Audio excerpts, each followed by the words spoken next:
tutti i principali difetti di una Alfa Romeo Giulietta. In questo video li andiamo a vedere dettagliatamente. Parliamo di una Giulietta del 2010, al momento del video siamo nel 2026, quindi una Giulietta di 16 anni. Partiamo dagli interni. Innanzitutto un problema comune è la rottura delle maniglie apriporta. In queste maniglie si va a rompere il perno di fissaggio interno oppure si rompe la plastica delle maniglie. Ti lascio in descrizione sotto il video il link delle maniglie di ricambio per procedere alla sostituzione. Un altro problema, come vedi, è il pomello del cambio. Qui è già stato sostituito, ma quello originale si va a sverniciare. Salta via la vernice, rimane anche un fondo irregolare, non più liscio, che può fare tagliettini nella mano durante l'utilizzo. Questa è la clip superiore, ma consiglio di cambiare tutto il pomello.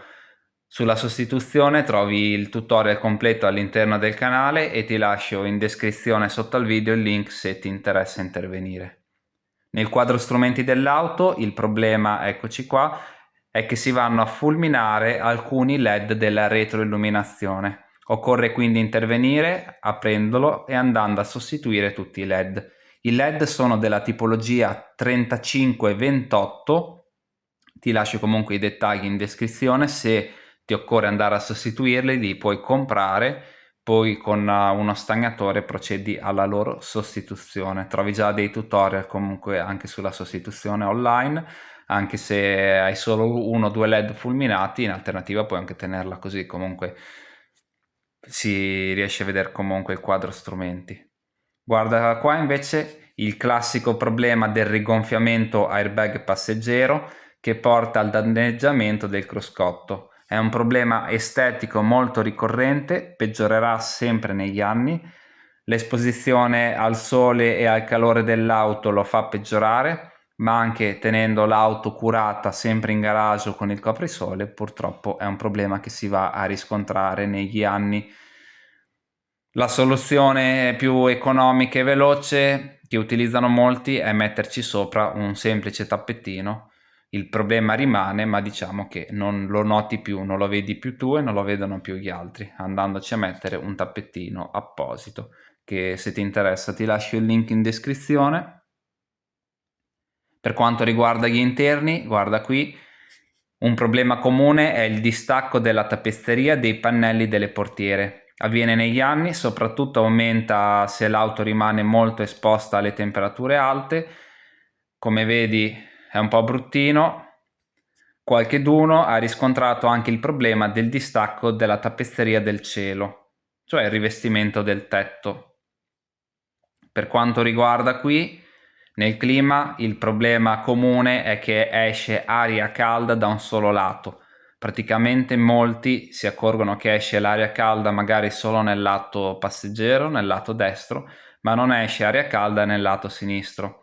Molto spesso il problema è dovuto agli attuatori da sostituire. L'intervento è impegnativo ed esoso, è dispendioso non tanto per l'attuatore in sé, ma per tutto quello che occorre andare a smontare per sostituirlo, anche se l'alternativa che qualcheduno pratica è un taglio nel telaio per arrivare a sostituirlo senza dover smontare il mondo.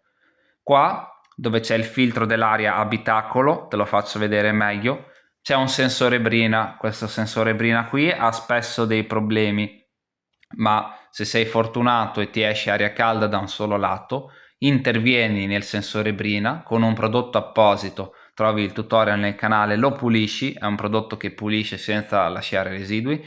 Una volta pulito, o se necessario sostituito, potresti risolvere così il problema dell'aria calda da un solo lato senza dover andare a sostituire l'attuatore del clima, che è un lavoro veramente impegnativo. Come vedi qua, sotto al cassetto portaoggetti lateralmente si trova il filtro abitacolo della tua Giulietta. A fianco al filtro c'è il sensore brina che si va a svitare, te lo pulisci, intervieni e fai i vari test. Se sei fortunato risolvi così il problema. Trovi comunque già il tutorial all'interno del canale. Torniamo nel posto di guida e un problema comune è il ricircolo di aria. Qui ti funziona il tasto, sembra che il ricircolo vada, ma nella realtà rimane sempre bloccato nella stessa posizione. Qual è il problema? Il problema è che si va a rompere la levetta in plastica, che è un ingranaggio del ricircolo, che è quella che va ad aprire o chiudere il meccanismo del ricircolo. Molti salgono in macchina nel posto di guida e trovano questa leva bianca, non sanno cos'è, vanno su internet e scoprono che è la leva del ricircolo. È una leva in plastica che si rompe e casca giù sopra i pedali, diciamo, di fianco ai pedali dell'auto. Si può intervenire anche in maniera autonoma per la sostituzione. Comprate la leva di ricambio, le ritrovate sia identiche in plastica oppure le trovate anche in metallo su internet. Vi stendete con la testa in giù sopra i pedali, quindi è una posizione molto scomoda, allungate braccia e mani e arrivate al meccanismo per andare ad inserire la nuova leva in modo tale che possa aprire e chiudere il ricircolo dell'aria. Come vedete qua è il punto dove bisogna andare su con le mani, vi dotate di una torcia, è molto scomodo ma ci si riesce. Mentre questo è il pedale della frizione che presenta un altro problema che qualcheduno purtroppo ha riscontrato. Se viene spinto storto o in modo brusco si va a sganciare il pedale della frizione, praticamente l'auto è come che non avesse più le marce, nel senso che non riuscite più a premere la frizione perché vi rimane bloccata. Praticamente il pedale funziona a vuoto e il meccanismo rimane bloccato. Come si interviene? Vedete là che c'è un perno, dovete andare a reinserirlo, si può fare in maniera autonoma. Qui invece trovate la pulsantiera. Il problema della pulsantiera è che a volte si sono rotti questi tastini qui, si interviene e si va a sostituire. Come vedete sopra la pulsantiera c'è la tappezzeria della portiera staccata. Sempre nel posto di guida, guardate qui, vi faccio vedere un'altra cosina ora. C'è il problema che si rompono i tastini, come quelli lì dove c'è lo start and stop eccetera. Se volete disattivare lo start and stop trovate il tutorial nel canale. Mentre qui nel quadro strumenti dell'auto il problema è la temperatura esterna, che delle volte viene rilevata in modo anomalo. Si interviene sul sensore che si trova nello specchietto destro, quindi nello specchietto lato passeggero, si interviene andando a sostituire il sensore della temperatura esterna sulla Giulietta, ripristinando la corretta rilevazione della temperatura.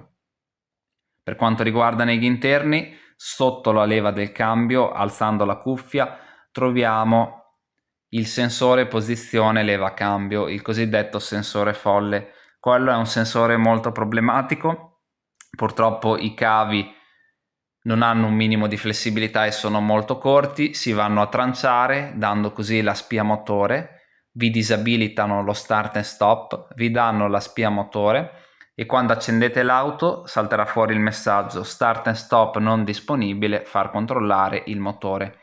Occorre intervenire facendo prima di tutto una diagnosi. Sapete che all'interno di questo canale trovate i tutorial su come farla. Se in diagnosi trovate l'errore P1850 o P1851, dovete intervenire andando a sostituire questo sensore. Si interviene sia dal di qui sia da sotto l'auto, perché il connettore del sensore è attaccato sotto alla cuffia, quindi va sganciato di qua, mentre il sensore vero e proprio si trova sotto e quindi occorre lavorare anche da sotto l'auto, ma si può fare in maniera autonoma andando a sostituire il sensore o andando semplicemente a riparare i cavi elettrici mettendoli magari più adeguati in silicone. Trovate il tutorial sulla sostituzione all'interno del canale, vi lascio il link in descrizione. Nel baule il problema principale è che si vanno a tranciare i cavi elettrici presenti dentro questa guaina. C'è una guaina a ogni lato, si vanno a tranciare e non funzionerà tutto quello che riguarda quei cavi elettrici, quindi lo stop, le frecce posteriori, ma anche il baule che non si apre. Lì passano tante cose e si rompono singolarmente i cavi, occorre andare a sistemarli. Per quanto riguarda i fanali, qualcheduno ha riscontrato dei problemi di condensa all'interno o comunque di infiltrazioni di acqua. Lo sportellino della benzina è un problema che qualcheduno ha riscontrato, si va a bloccare, praticamente non si riesce più ad aprire, occorre farci leva con qualcosa, darci del WD-40. E un altro problema dello sportellino carburante è che quando chiudete la chiusura centralizzata non si va più a bloccare, quindi chiunque potrebbe aprirlo. In questo caso mettete un tappo a chiave se volete stare tranquilli, un tappo del serbatoio con la chiave.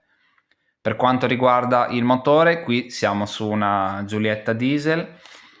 Uno dei problemi principali negli anni è il carter in plastica della cinghia di distribuzione che si va a crepare. Qui è già stato sostituito, ci sono vari tutorial nel canale su come andare a sostituirlo. Il carter si crepa, perde dei pezzettini di plastica che finiscono nella cinghia di distribuzione, possono andare a danneggiarla tagliandola o comunque rischiando anche la sua rottura. La vaschetta d'espansione è un problema comune poi di tutte le auto negli anni, possono creparsi, vanno sostituite le vaschette d'espansione, se hanno delle piccole crepe, spesso basta sostituire il tappo, ma io vi consiglio sempre di sostituire tappo e vaschetta insieme, anche se delle volte si risolve sostituendo solo il tappo che non tiene più bene. Se vedete una perdita di gasolio nel lato qua, vedete, è la pompa ad alta pressione che perde gasolio e va ad intaccare così, va ad intaccare la cinghia dei servizi e la cinghia di distribuzione, rischiando di portare anche alla rottura la cinghia di distribuzione facendo danni molto esosi. Per evitare danni alla pompa ad alta pressione del gasolio vi consiglio di non girare sempre in riserva, non prendete l'abitudine di girare costantemente in riserva, tenete sempre almeno un quarto di carburante. Nell'altro lato del motore, sempre sul multijet, qui si riscontra spesso una perdita di olio, questo è il depressore, è la pompa del vuoto dei freni, mentre quello è il tappo di rabocco olio motore, il bocchettone.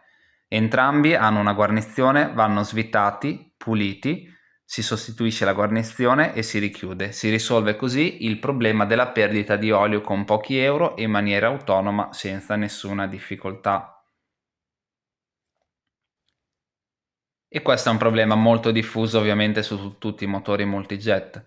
Come tutti i diesel c'è il problema del corpo farfallato della valvola EGR che si vanno ad intasare, si riempiono di residui carboniosi perché la valvola EGR rimette in circolo parte dei gas di scarico. All'interno del canale trovate già il tutorial su come intervenire, li potete smontare in maniera autonoma, non c'è nessuna difficoltà particolare, li pulite con un prodotto apposito, li rimontate, attenzione solo alle prime accensioni se andate a muovere la farfalla del corpo farfallato.